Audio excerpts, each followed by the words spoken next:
Today on Locked On Phoenix Suns, Jimmy Butler, Phoenix Suns, Miami Heat, we're in a stalemate. What is holding this deal back from happening? On the Suns side, on the Heat side, on the Jimmy side, on the hypothetical third team in this deal side. Next.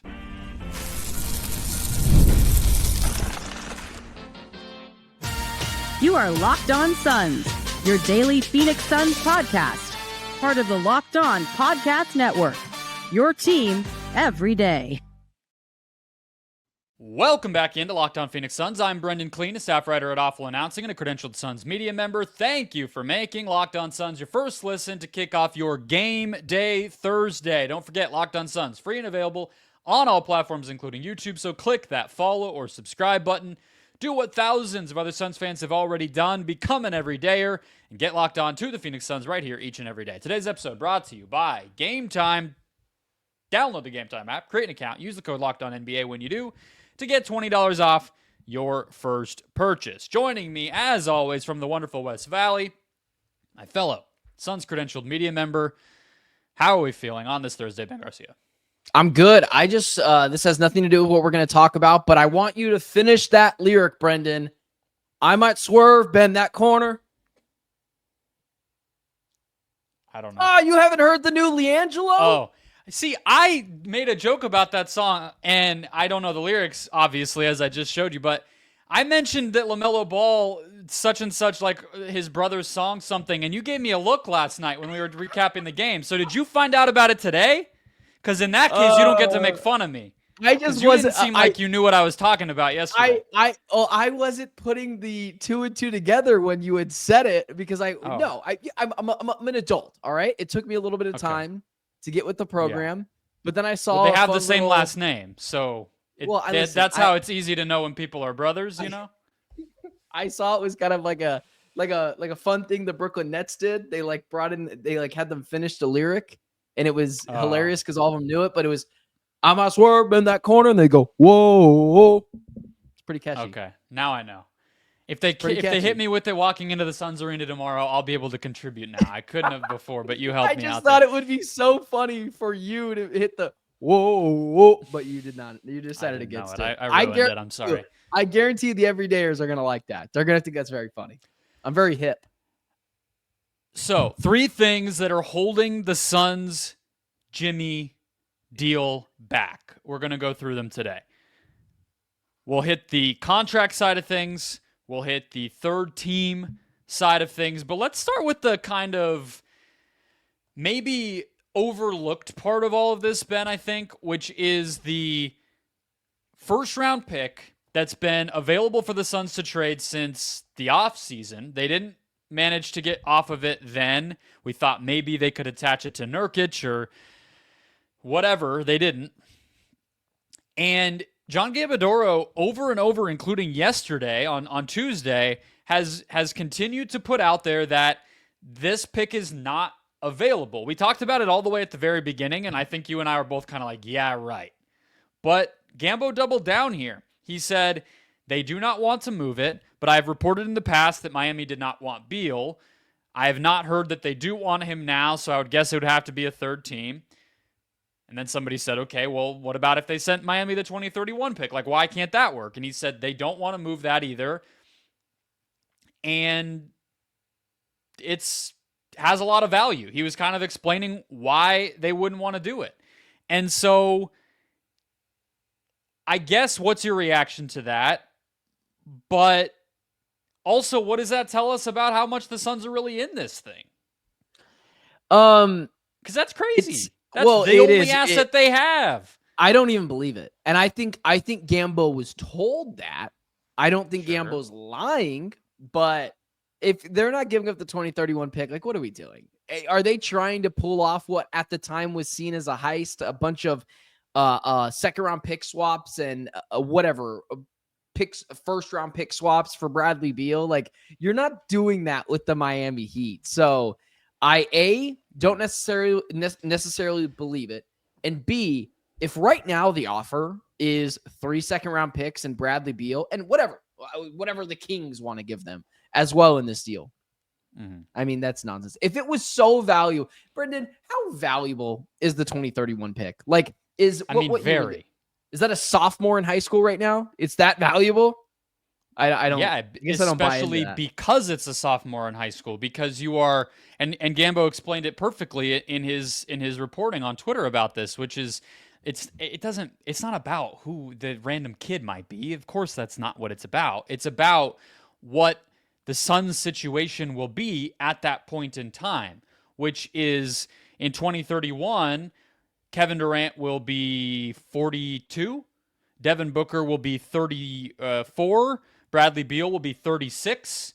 And you would bet that most likely, league history tells us, none of those guys are even on the Suns. So what? It's a Ryan Dunn-led Suns team? I mean, obviously not. So that's why it's valuable. That's just how sports trades work. The further out you put a draft pick, the more value it has, because the situation has that much more of a chance to get ugly. So I think a Suns 2031 pick, given how few resources they have to get better between now and then, is one of the most valuable possible draft picks that could be traded in the whole entire NBA. So I think it's reasonable to, like we talked about yesterday, want to protect this pick, or at least maybe try to negotiate it away. And I understood, frankly, why they didn't even use it over the offseason if something related to Nurkic just didn't ever come up that really would have made the team better. But what this tells me, Ben, is if it, just to play devil's advocate, because I agree with you, I'm a little skeptical that this is like fully where they're at, but if it is, it tells me that they might not be as all in on Butler as we've all just been assuming. Whether that's because the team is playing poorly and they don't think he can fix it, whether that's because of the contract stuff we're going to talk about next, or a million other things. If they're not putting their best asset, and really their only valuable asset, on the table, then maybe it's, hey, could we get a center? Or we're not going to invest more in this team at all, even if how crazy that might sound, because it's just not a good enough team right now. I don't know. But it starts making me wonder if this is such a lock on the Suns side as we've all been assuming. If the 2031 pick is not on the table, I thought you were going to say, which I was going to disagree with again, was it tells me the Suns aren't all in on this team, which again, I just think is wrong because of everything they have put into it. But if that pick's not on the table, there's no devil's advocate to be played. They're not that interested in Jimmy Butler. But again, I don't believe that's the case either, because Gambo reported as well today, or he at least tweeted this out today, that Butler wants the Suns and the Suns want Butler. It's mutual. I don't even think you could quantify wanting Butler if you're not putting that pick on the table. Just put it. If that pick's on the table, it's not getting done. Yeah, but it feels like this could be, even if it doesn't go to Miami, it's probably going to go to whichever team takes Beal, right? But I think that's probably what they're counting on. If this is true, again, we're kind of oscillating between it's true, it's not true, whatever. But we believe he was told that. Yeah. I mean, yeah. I feel less bad about trampling over Gambo's reporting personally, because he doesn't care about me. Gerald, I know. Gambo, I've met. He doesn't care what I think about his reporting, so I'm not so worried about it. I don't think he's lying, of course. But does Gambo like I also you? think. Are you blocked? No, Gambo loves me. Oh, that's right. He tweeted back at you. Today. He doesn't follow me, though, which is funny, because he'll DM me from time to time. He'll reply to me when I tweet at him. He'll talk to me in person at Suns games, but he doesn't follow me. I don't know why. Well, at least you're not blocked. I know of a few media members that are blocked by Gambo. There you go. So, if that is true, what I would anticipate is that it would be because they actually believe that this will be a 3-team thing, and therefore maybe I actually can go back on what I just said, and that 2031 pick doesn't need to follow Beal. Maybe you're talking about a situation where you can find a team that might actually kind of like the idea of adding Bradley Beal, and you don't have to attach something so valuable like this far out pick in order to get them to take him. And maybe you can send those seconds to Miami. The other team sends something to Miami. Beal goes to this other team, and they might actually kind of like him. And then whatever else changes hands along the way. I know that I'm simplifying it a little bit to say somebody's thrilled to get Bradley Beal, but somebody that at least likes that more than Miami, who are signaling with every ounce of energy they can muster that they're not taking him. I've seen this, and I don't mean to derail this conversation. I just want to ask you this question because I think it is worth asking, because I've seen this. Some people are like, blow it up, trade Beal. Well, let's start here because that is the question. Trade Durant, trade Beal, see what you can get. Is this your one and only chance of your belief to get rid of Bradley Beal? Like in the next 2 years? Is anyone going to take him? I would say that this is a particularly challenging way to get rid of Bradley Beal. If you're only asking me about the idea of being able to just get rid of Bradley Beal, no, this is a tough way to do it, because you're trying to kill two birds with one stone by also getting an All-NBA guy back. Yeah, if you could just so that's what I mean. If you could just attach the 2031 pick to Beal and send him to some team with cap space, you could do that at any point, and I think you could probably make something happen here. So you still could? Well, why would it be easier now? Because you're dealing directly with a team who absolutely doesn't want him. So no, it's not easy. It's actually very challenging, but at least the money makes sense. Like at least there's this idea that really only the Suns have a contract that match Butler. What I'm saying is I'm not subscribing to this idea that you can get rid of Beal and also get things back, even if it's the 2031 pick, like outside of this Butler thing. Okay. Well, I agree with that, but you asked me about just getting off of Beal. I guess I should have been more specific. Getting off of Beal while you also get something.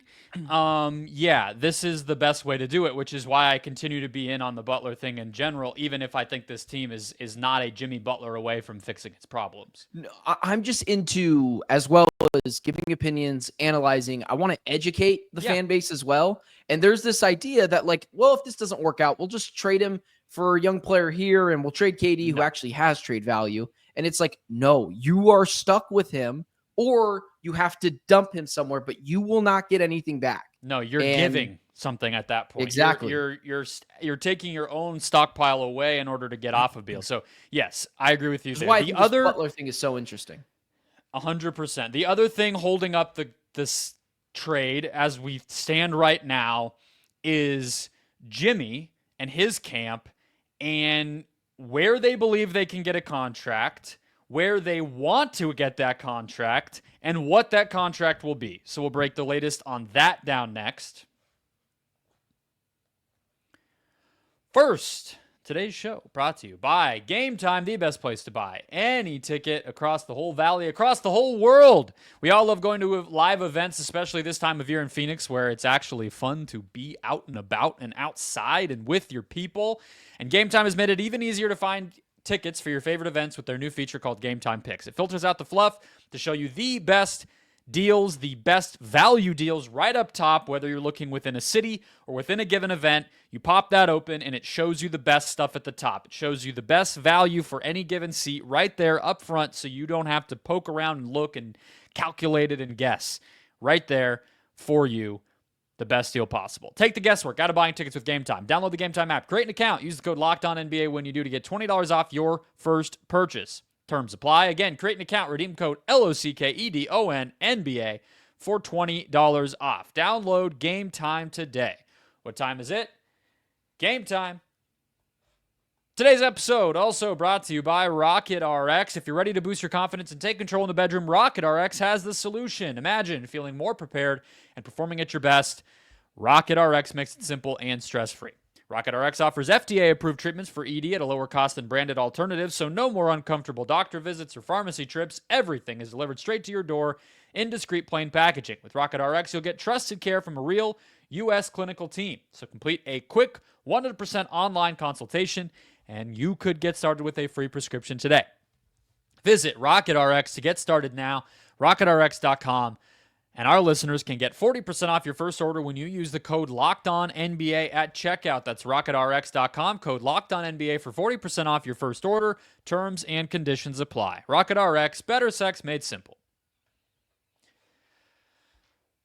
Alrighty, Ben, you got the newsletter this week. People can get it at lockedondaily.com. Type their email address in, get that writing from Ben, get a up-to-date list of the latest episodes of this podcast, NBA analysis, fantasy advice, and much more. Best of all, it's free and you support us. So, I read through Jake Fisher's latest here, Ben, on this whole situation. He is writing at Mark Stein's newsletter now, and Gambo had some thoughts on the contract side of this, and that is the other part of this maneuvering that is kind of hitting a snag right now, okay? So we kind of talked about this in passing yesterday, that Jimmy is signaling to other teams, the Bucks, who actually Jake Fisher did have in here. I said they can't do it. What they would have to do is trade somebody away to get under the second apron. Then they could do it. So really, let's just say they still can't do it. But Memphis could, and Jimmy kind of signaling he doesn't want to go there.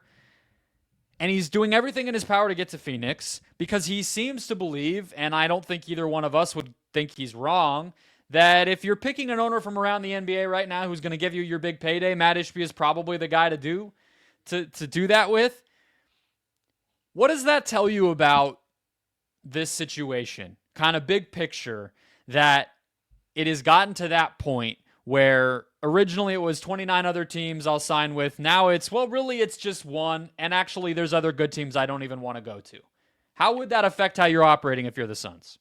Yeah, I would go, I'm not a reporter, but I would go as so far to say that it is the Suns and he doesn't really want anyone else. Like there's other destinations that I guess he would accept, but he doesn't really want those. It goes back to judgment. And I think judgment is a very important characteristic to having players, to having friends, to having family. And looking at Jimmy Butler's judgment, that he looks at what is objectively a Suns tire fire right now and says, I'll go there, and looks at a Memphis team that looks promising and has a lot of young talent, or looks at a Milwaukee, who's got Giannis and Dame right now, but especially Giannis. No one wants to win more than Giannis at times, so you can't question the work ethic. The fact that he is choosing the Suns and telling other teams, I'm good, it does make me worry. Combine that with the, I'm not sure if you saw a Draymond Green report that the Heat are also kind of tired of Jimmy. I wonder if there is a fatigue of Jimmy Butler that just kind of happens quicker, kind of similar to the CP3 thing. So judgment, the character, listen, I'm taking him on this team for cap relief alone, but it should be very concerning that why are you doing that? Why won't you go to Memphis? I mean, it sounds like they'll pay you. Why wouldn't you do that? How did you react to it? Is it kind of similar to the same aspect I'm in, that just, how do these players think they know better? Yeah, it is. And just to read, to back up what you're saying here. So Jake Fisher wrote today, word has permeated the league that Butler hopes to be traded to Phoenix. This is no exaggeration. Every high-ranking team official contacted by Fisher for this story shared their belief that the Suns are the destination Butler desires on the other side of his standoff with the Heat. You hear the same sentiment even from executives with teams that have been mentioned as potential Butler suitors. So even like, I don't know who he exactly talked to, but the Rockets, the Warriors, the Mavs, the Grizzlies, the Bucks, other teams that have been out there, even their officials believe Jimmy's only wanting to go to Phoenix. And he said that he can likewise confirm the messaging that Memphis and Milwaukee are teams that Butler's camp has discouraged from trading for him. The consistent word in circulation is that Butler wants to land in the desert, not only to play alongside Durant and Booker, but because Suns owner Matt Ishbia has a proven willingness to splash out the lucrative contract extension that he has been unable to secure from the Heat. So 100%, I think that is all that's going on here. But it does beg the question of why only the Suns, because there's probably other teams that would pay him. So we can't just take it as fact that it's only Ishbia. We don't know that, and neither does Jimmy, for sure, because he's not even allowing it to get to that point that you can actually, talk to those other teams or really find that out. But you mentioned that, it might be the case that teams wear thin of Jimmy Butler quickly. It's not a might. It's a fact. It's happened every place he's ever gone. In fact, this time is the only lengthy one that even took this long. When you're talking about Minnesota, Chicago, once the regime changed and D Rose left, they kind of got tired of it and traded him right before they had to pay him. Minnesota did the same thing. Philly did the same thing. And now the Heat are doing the same thing. He did get one extension in Miami, but this will be the second, and they're not wanting to give it to him. So I think that it is incredibly valid to look at all of this and say, Jimmy wants us because of our pockets. There's nothing wrong with that. But are we really going to get in bed with a person just because of that, knowing what's likely coming, which is what comes with every situation he ends up in?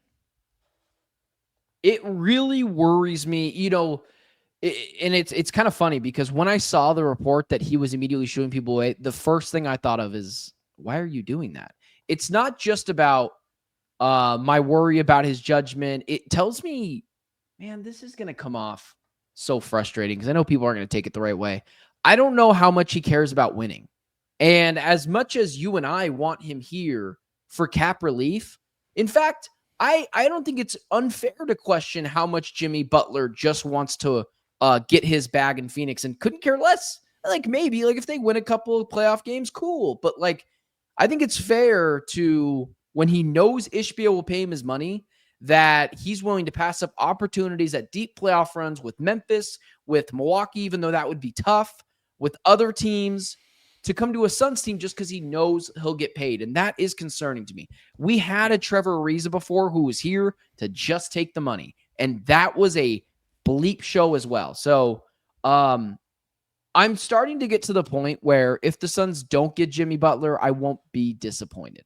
Whereas before, I was getting disappointed. There is a toxicity that goes into, even though I wanted it this way, of making things look ugly. So it's getting strange.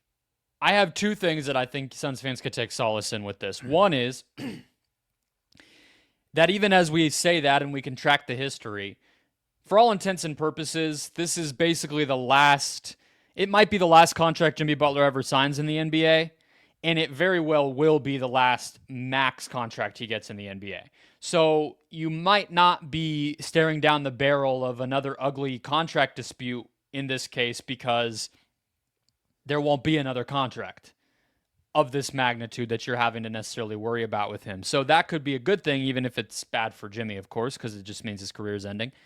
The other good thing here is the actual contract, which you and I have both kind of explained the general idea, and you were kind of, throwing it out there at the end of the last segment of the value of just being able to turn Beal into something as a big part of why you still would pursue this. And obviously I agree.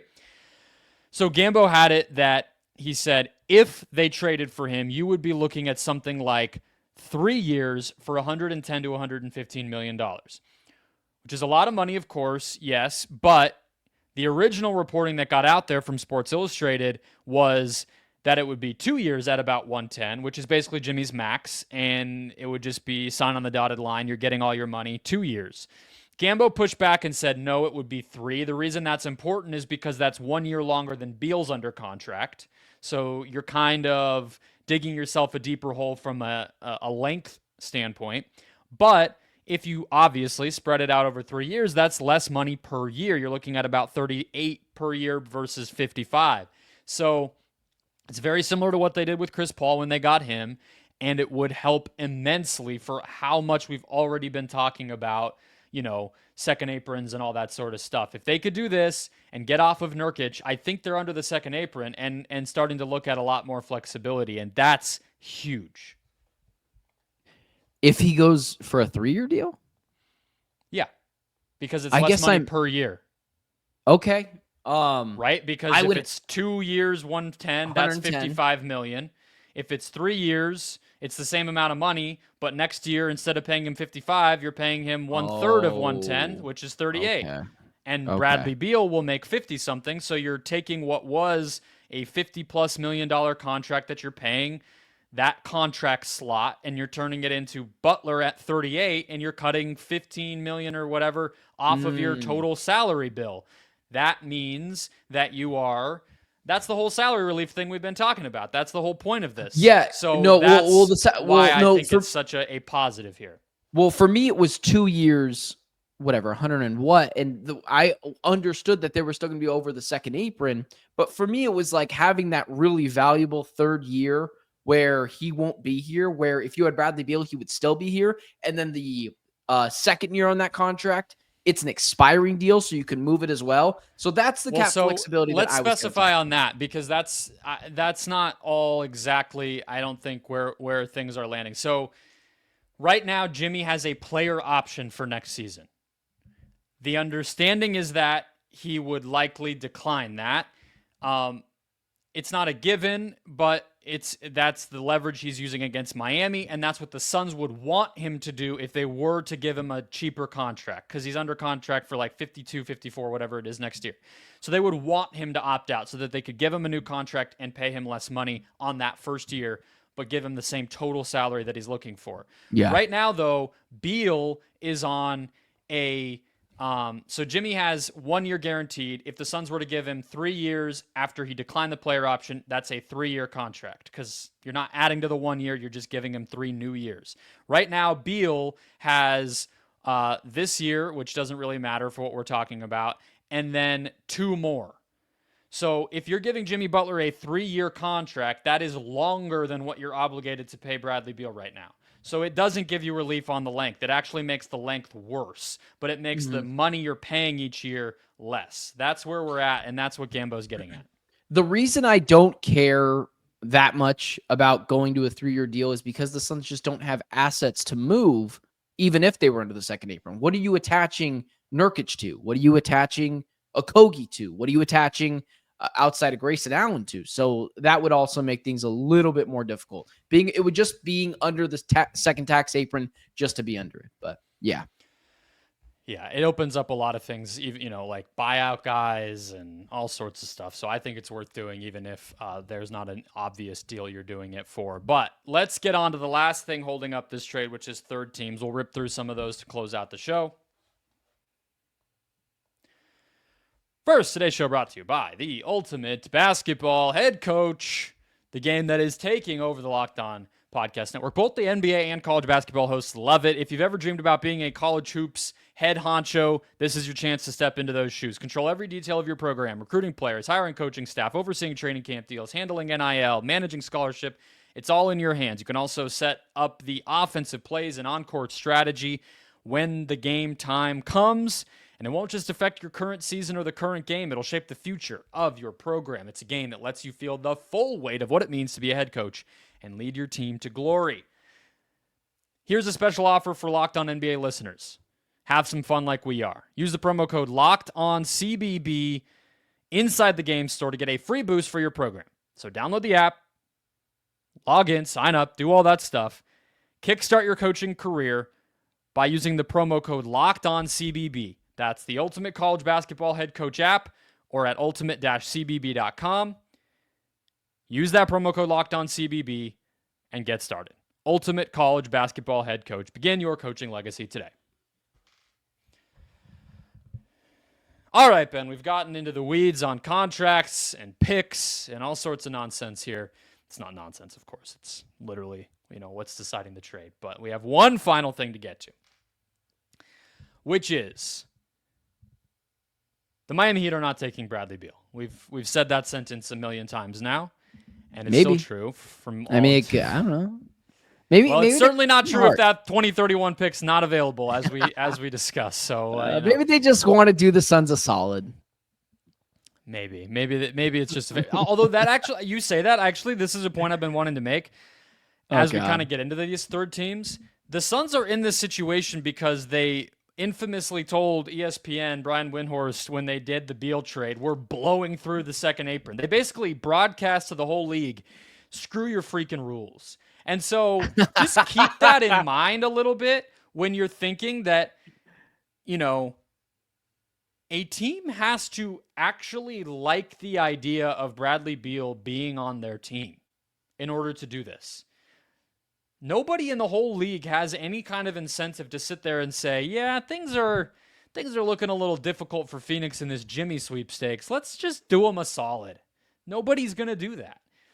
They know that there's a firm limit on what the Suns can give them. And if that's not enough, they're just going to say no. So is there any team that comes to mind for you off the top? I know you mentioned one already as we were doing a hypothetical earlier in the podcast, but can you think of anybody that would sit there and say, hey, Beal actually playing on our roster isn't terrible? I think the one you're alluding to, and it's the one that scratches everyone's back okay, is the Sacramento Kings. Mm-hmm. I'm assuming, did I make my assumption That's correct? the one you referenced earlier. I don't know if that's like my favorite one or anything, but it's a good place to start. Well, and I mentioned I them like a minute ago because of De'Aaron Fox's looming kind of availability, right? Like that's kind of the elephant in the room there. So I like the deal, but it goes back to something that you and I have talked about before. If the Kings are going to move off of De'Aaron Fox, why would they do it now? Why? Like, you go ahead and wait till the offseason, see what's available to you, because De'Aaron Fox is going for a Kevin Durant level package. Well, a Kevin Durant level package at 34 years old when they traded for him. He's going to get 4 first-round picks. He's going to get maybe not a bunch of pick swaps, but 4 first-round picks and players. It makes sense if Sacramento doesn't want to rebuild and they want to keep their season ticket holders high and they want to light the beam. I just don't know if they would do it. Who's your team? Yeah, I think even with the Fox element, I don't think that the Kings being the team to actually get Beal, they have Malik Monk, they have DeMar DeRozan. That just feels a little bit redundant for the same reason that like Miami with Hero doesn't necessarily like it, right? This one is not like mine, of course, but the Pistons, they're the one that's getting talked about the most. You know, Kevin O'Connor, Tom Haberstroh at Yahoo, both have kind of been talking about this one. There's been some other people that have weighed in there, and I think, you know, Jaden Ivey's hurt. They're actually finally winning. They have Tobias Harris and Tim Hardaway Jr., who they could send to Miami to make it work, and that's not too big of a burden for the Heat. They could just plug those guys into the rotation for the rest of the year and you know, play it out. And the Pistons could add a little bit of, you know, stuff to their arsenal of assets with picks and whatever coming back to them on top of Beal. I could see it. You know, they're in this weird, they're kind of in this early, their team's still cheap. So they could pay Beal a bunch of money and not be so worried about it because Cade Cunningham, Jalen Duren, Asar Thompson, Jaden Ivey, those guys are all rookie contracts right now. So you can have a big expensive salary and it doesn't hurt you the same way that it does the Heat or the Suns. Just kind of moving past the Pistons a bit because, you know, we kind of talked about that. I think it does make it makes sense. I just don't know why Beal would go there. Here's one that I saw that was floated around when I was doing my investigative reporting was the Chicago Bulls. Mm-hmm. Are the Heat interested in Zach LaVine? I mean, that's a pretty, are they? I mean, he's a guy who people like as a scorer, but to me kind of feels like the first worst contract in the NBA. But there has been a little bit of buzz around him. Could you ship Beal to the Chicago Bulls, give him a 2031 over first round pick? He could go play with Billy Donovan, his old Florida guy. Jimmy comes to Phoenix, and you ship Zach LaVine over to that crystal clear blue Miami water. So that's another one I thought of. But it's pretty slim, man. Yeah, I think I've seen people question, like, if you're a team who could potentially bring in Beal, even if, you know, it's unlikely that anyone would want Beal, the question becomes, why not just trade for LaVine yourself? Yeah. Yeah. And so, but I like that kind of thing because then the Heat get LaVine, but why would Chicago want to get Beal back for LaVine? They're trying to get off of that issue, right? Not add a no more expensive version of it. But you're at least if you're not going to be able to get off LaVine, at least you get a pick to bring on that you didn't have with LaVine. And yeah, I think they'll explore getting off. I think that they can get something for LaVine. So we'll kind of have You do? Okay. Yeah, he's having a great season. So not now, so is Beal with the Wizards. Yeah, and you always do that with the Washington deal. Like, they got, like, jack squat. They got every possible thing the Suns could have sent them. And then they flipped Chris Paul. They got a bunch of second round picks and a bunch of pick swaps that'll never be used. I don't care. It was nonsense. I'm not trying to sit here and tell you it's like some kind of awesome trade, but you can't say they literally didn't get anything for him. Well, they got off of got Beal and they got stuff. So if they the got Bulls Landry could do Shamet. that with Levine and get a bunch of swaps and second round picks, I think they'd be pretty freaking happy. That's all I'm trying to say. It's like, all right, I guess all right, fine. 3 second round picks that's and what a you're 2031 stuck with. first rounder. Yeah, exactly. How about that? Does that ease your appetite, Bulls Nation? We'll see. So I think those are some decent options. But the last thing I should have started here is Jake Fisher had it that, not started the whole show, but started this segment, is that Jake Fisher added more fuel to the fire of what we kind of talked about yesterday, which is that he said, quote, "In truth, Phoenix shifted Beal to a bench role in hopes that the change would spark more of an aggressive output from Beal as a microwave scorer. The Suns, however, turned right around and lost. Beal's no-trade clause is so vital to this dynamic, and thus team officials have to tread carefully. Until there is some multi-team trade construction that could work for both the Suns and the Heat, Phoenix has no incentive to broach this subject matter with Beal." And then he quoted a GM, a rival Eastern Conference person, saying, "You can't bring anything to Brad unless there's a deal on the table. You can't lose him until you know that you can move him." That's a little different than I think where you and I were. This idea that you and I agreed that they should be talking to Brad throughout. Jake Fisher is kind of getting the pulse of the NBA saying, hey, you shouldn't be throwing this stuff Brad's way until you know exactly what you're asking him. What do you think of that before we go here? I don't even think it's. I know it's kind of crazy for me to kind of say this, but I don't know if it's even going to get that far. I don't know if teams are going to be able to get kind of in the head of Bradley Beal. Yeah, before they even get there. Chicken and egg, right? Well, I mean, that's a lot of maneuvering you got to do. So I don't really see that as a factor right now. It is an interesting thing to wrap your mind around, but I kind of see it as a non-starter. What about you? Yeah, I mean, I think you're right that, like, if I'm a team that might want to potentially get him, like, now I'm jeopardizing my guys finding out that I'm interested. Exactly. Before I know. So, yeah, I think, like, what happens first, what happens second is a little bit maybe semantic, but I definitely don't think keeping Brad in the dark completely is working. Right? No, that bad at idea. least we can agree. Bad idea. So bad idea. We'll see how he and this team respond on Thursday night as they come back home to take on the Atlanta Hawks, who have honestly had their number for like 5 years. So I'm not, loving buddy, that Brendon, matchup with so much on the line. Everyone has our number. Literally right everyone. Now, but I'll see you there. Has their number. We'll be I'll there. See you there. We'll have a recap for you post game. So hit follow or subscribe if you haven't already. Become an everydayer and enjoy your Thursday.